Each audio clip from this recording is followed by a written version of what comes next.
Hi, Assalamualaikum warahmatullahi wabarakatuh. Welcome to the class. I'm Diki Ruswandi.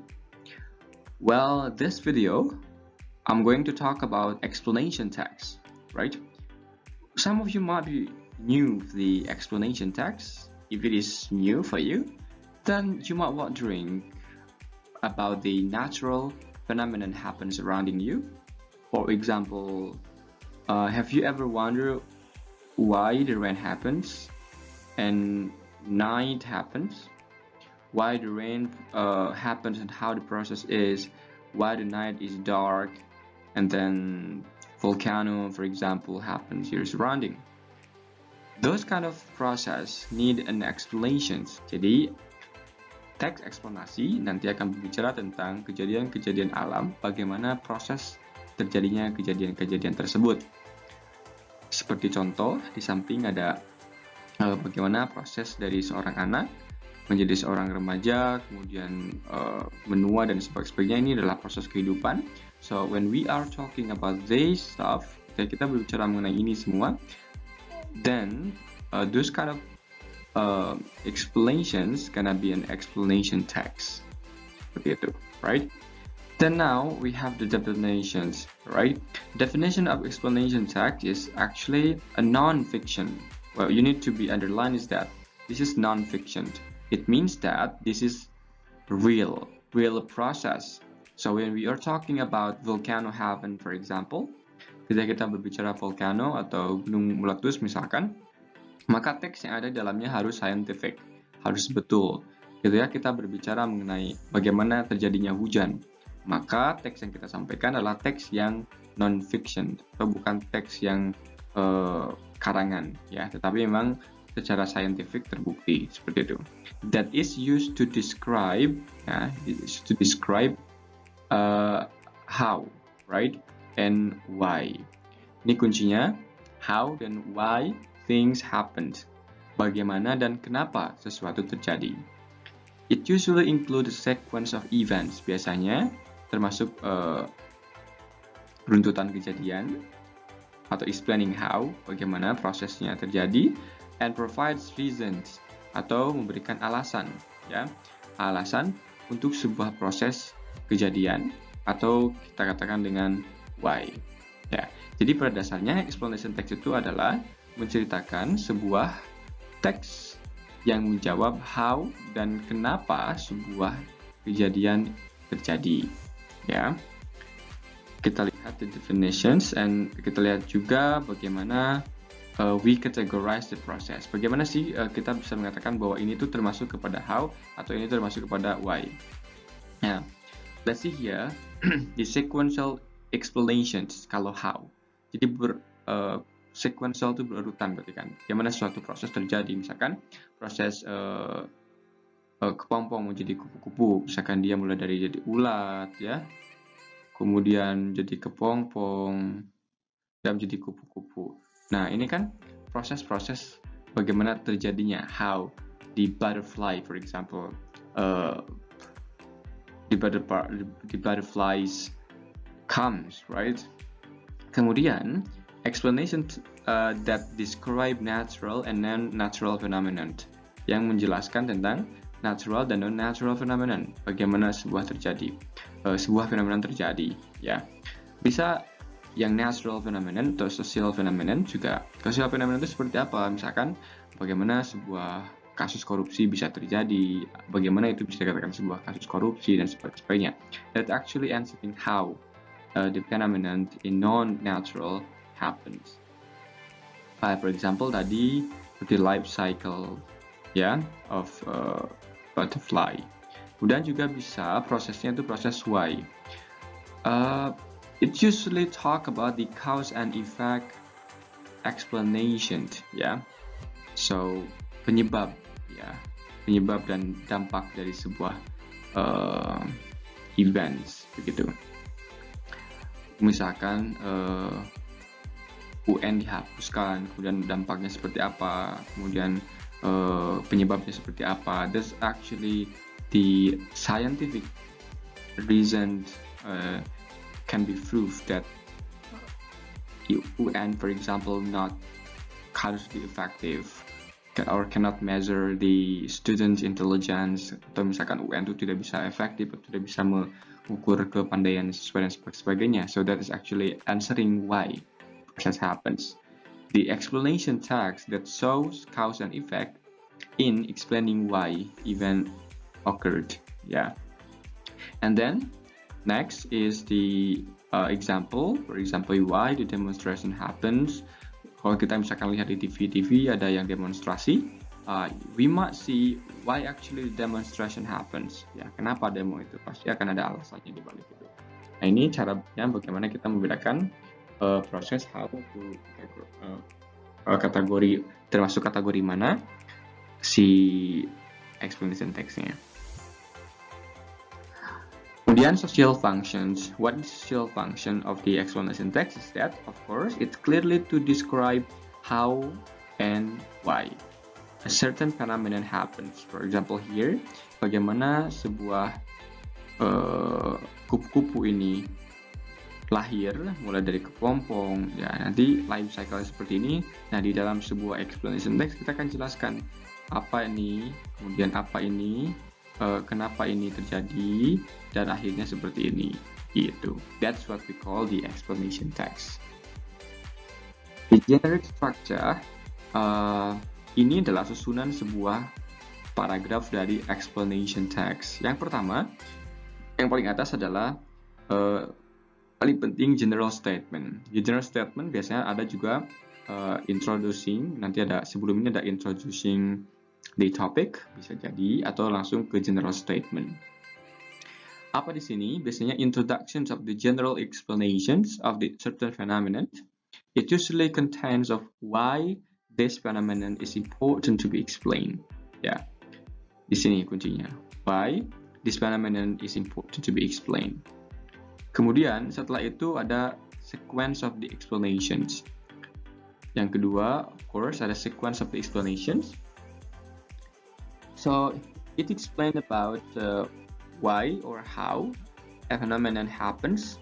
In this part, the writer explains the answer of his or her curiosity of writing the text. Jadi di sini paragraf ini adalah yang isinya mengenai bagaimana penjelasan sebuah fenomena itu terjadi. This sequence of explanations can be more than one paragraph. Nah, uniknya dalam sebuah eksplanasi ini, atau eksplanasi, bahwa sequence of explanation ini boleh berparagraf-paragraf. Ya, misalkan nanti ada sequence 1, sequence 2, sequence 3 gitu. It depends on how complex the explanation is. Oke. Yang ketiga nanti ada closing or concluding statement. Ini opsional karena boleh ada atau tidak. Jadi sebuah conclusions di dalam sebuah explanation text itu tidak perlu, bukan tidak perlu, tapi tidak wajib ada. Pun kalau ada ya nggak apa-apa. It is a conclusion of the text. It can be stated or not on the text. Jadi it can be stated, kuncinya can be stated or not. And usually when we talk about the explanation text, the last sentence of explanation text biasanya is always a closing or statement atau is the last step of the sequence explanation. Nah, nih kuncinya.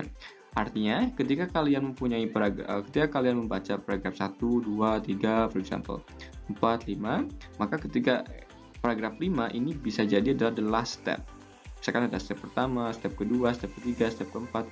Jadi inilah step terakhir dari sebuah natural phenomenon atau dari sebuah phenomenon kayak gitu. So it is not a must for you to have the conclusion when you are making or reading an explanation text. This is one of the most important things you have to understand is about the linguistic picture. First, the linguistic features of the explanation text that focus on general group rather than specific. So it means that when we talk, for example, about volcano, kalau kita ngomongin gunung meletus misalkan, kalau dalam sebuah explanation text dia tidak akan membicarakan misalkan gunung tertentu, misalkan bagaimana gunung Sindoro meletus gitu, tidak. Tapi dia lebih kepada mount in general, ya, seluruh mountains. Jadi dia tidak akan berbicarakan mengenai bagaimana gunung Sindoro meletus misalkan, begitu. Tapi dia akan lebih berbicara kepada bagaimana sebuah gunung itu meletus. Jadi dia lebih general topiknya. Jadi bisa applied untuk many things, begitu. Kemudian use of linking verbs. Linking verb itu berarti kan linking itu penghubung, ya, kata-kata untuk menghubungkan one to another. For example, in general, rather, for instance, etc. Ya. Kemudian atau lebih simpelnya linking verb itu kayak conjunction, ya, atau conjunct atau link, ya. Use of accent verbs. Ini accent verb. Accent verb, you know that verb itu kan ada dua, ya. Ada accent, ada state, ya. State verb itu kan berarti tidak ada kegiatan. Kalau action itu ada kegiatan. Contohnya seperti apa? Kalau misalkan kita ngomongin action verb, itu seperti speak, walk, kan ada kegiatannya tuh. Nah, sedangkan kalau misalkan state itu seperti think. Nah, kalau think kan tidak kelihatan, ya. Is misalkan. Atau misalkan lagi love misalkan. Ini kan tidak ada kegiatannya, ya. Thinking kan ada kegiatan. Nah, kegiatannya kan bukan thinkingnya. Ini kan thinking prosesnya di dalam pikiran. Begitu. Ini think ini sebuah state verb. Kemudian ini adalah action verb. Oke. Kemudian use of present tense, ya. Ingat present tense itu biasanya kata kerjanya seperti ini, ada menggunakan wake aja atau wakes, gitu ya. Ada ini namanya kata kerja yang murni, yang ini kata kerja yang sudah ditambahkan s, ya. And then next, reference to people should not be given. Jadi di dalam sebuah explanation text kita tidak menjelaskan spesifik orang, tidak menjelaskan orang, ya. It's not descriptive. Yeah, we do not describe people. It's not descriptive text, but it's more to the phenomenon, nature. Yeah, passive voice may be used. Nah, ini passive voice. Kalian harus menguasai yang namanya passive voice karena di dalam sebuah teks eksplanasi akan banyak sekali passive voice. Ingat, passive voice itu rumusnya adalah be ditambah verb 3. B-nya itu kan bisa is, are, ya, bisa was were, dan been itu sendiri. Kemudian use of technical terms. Ada technical term tertentu. Misalkan kalau kita ngomongin mengenai volcano, maka kita akan menjumpai banyak kata-kata yang berhubungan dengan volcanoes, kayak gitu, atau sentences yang berhubungan dengan volcanoes. Dan language relevance to the subject, ya. Bahasa-bahasa yang berhubungan dengan fenomena yang terjadi. Kalau kita ngomongin tentang rain, why the rain happens, berarti kita kan akan berbicara banyak mengenai bagaimana rain itu happens. Conjunction should be used to make connection. Nah, sama dengan linking verb tadi, ini kurang lebih sama. Kalau linking verb kan kata-kata yang menghubungkan tidak harus conjunction, while kalau conjunction memang harus conjunction seperti and, or, but, etc. Kayak gitu. Gives detailed description to create a rich meaning. Maksudnya gimana? Detail description. Biasanya kegiatannya atau penjelasannya lebih detail. Karena biar jelas. Nah, yang namanya juga explanation, ya. Jadi harus menjelaskan dengan clear dan detail. Seperti itu. Itu language features yang harus kalian kuasai dalam membaca atau membuat sebuah explanation text. Nah, kita akan lihat sebuah contoh, sebuah explanation text. Di sini kita lihat ada structure. Jadi di sini ada structure-nya. Kemudian ada how volcanoes are formed, ini judulnya. Kemudian linguistic feature-nya, ya. Kita misalkan fokus kepada structure-nya dulu, ya.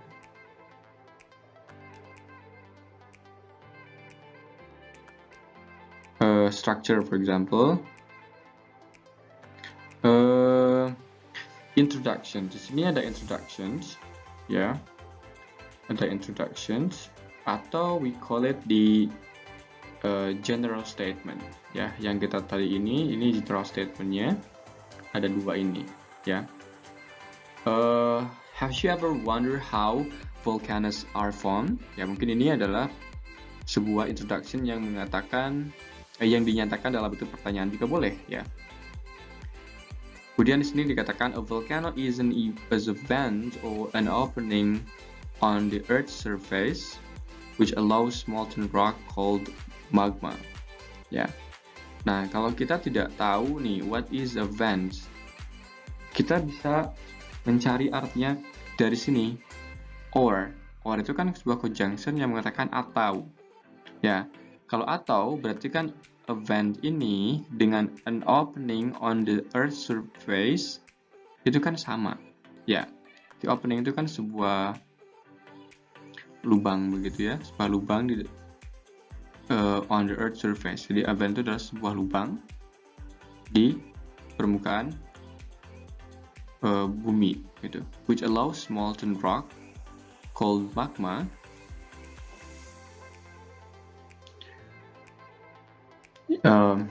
which allows, it means that ya, which allows yang mengizinkan kalau literally, tapi ini yang membuat di sini atau yang dibuat ya, atau yang membuat molten rock. Molten itu kan melt, meleleh, batu yang meleleh ya. Batu meleleh itu kan dulunya dari cairan gitu yang kemudian melt, kemudian rock, batu yang meleleh. Itu secara bahasa literally-nya yang kita sebut magma. Nah, intinya di magmanya ya.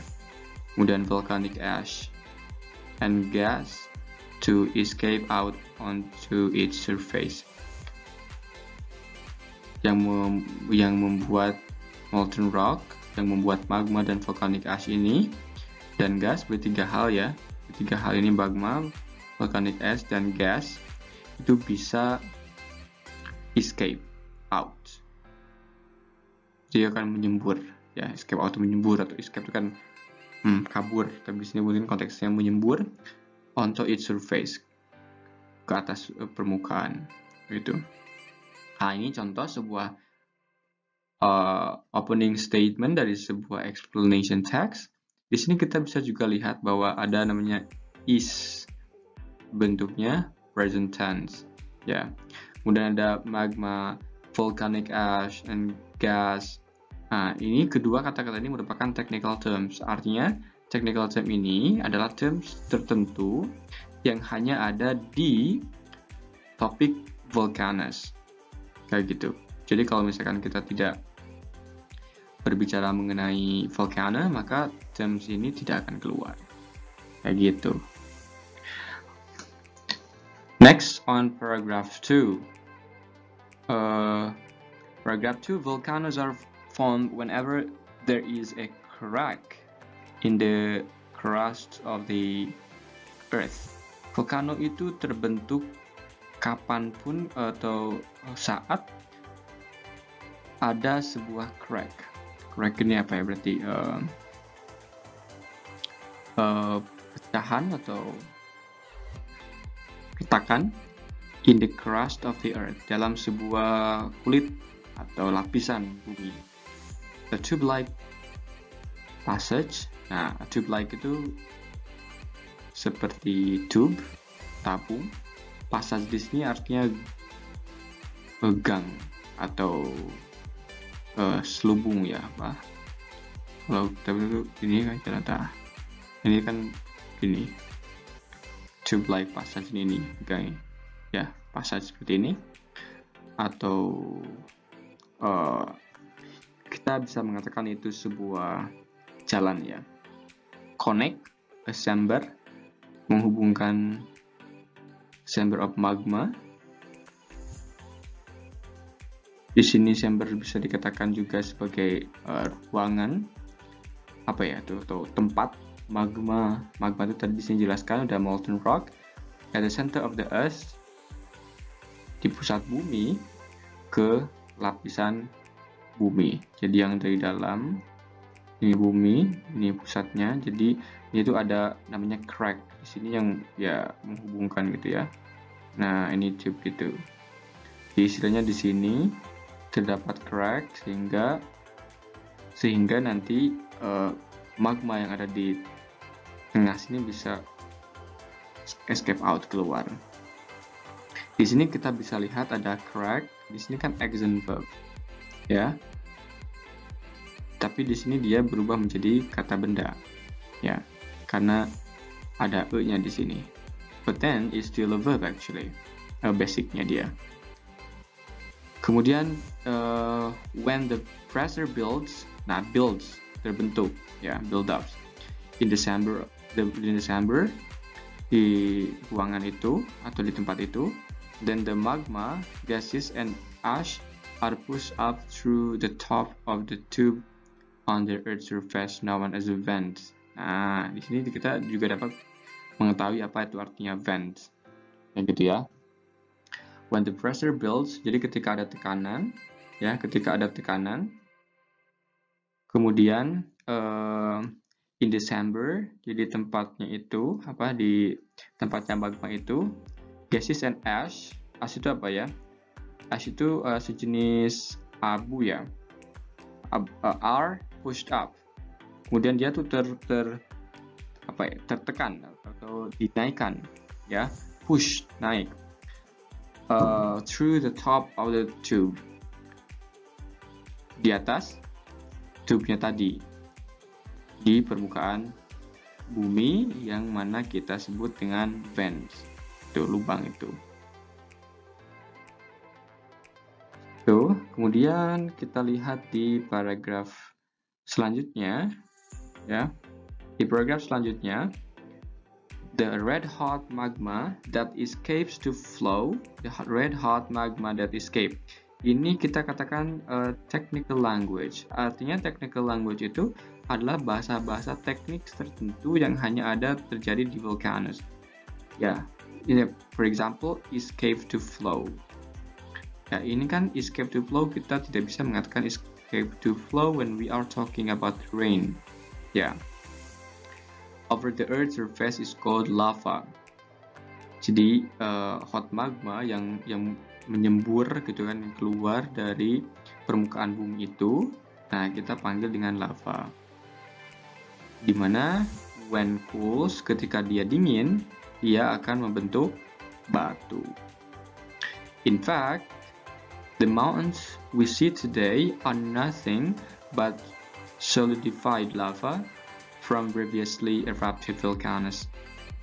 Ya, jadi sebetulnya gunung-gunung yang kita hari ini lihat sebetulnya hanya kumpulan lava, ya, yang sebelumnya keluar dari permukaan bumi karena terjadinya volcano. Jadi gunung yang kita lihat itu katanya adalah kumpulan-kumpulan lava yang menyembur dari bumi, dari dalam bumi, kemudian dia menyembur keluar, lavanya itu mengering, maka terbentuknya gunung seperti itu. Ya, itu proses terjadinya how volcanoes are formed. Some of you might be wondering, what is the difference between explanation text and procedural text? Nah, ini yang kadang membuat kita bingung, tapi saya jelaskan secara singkat.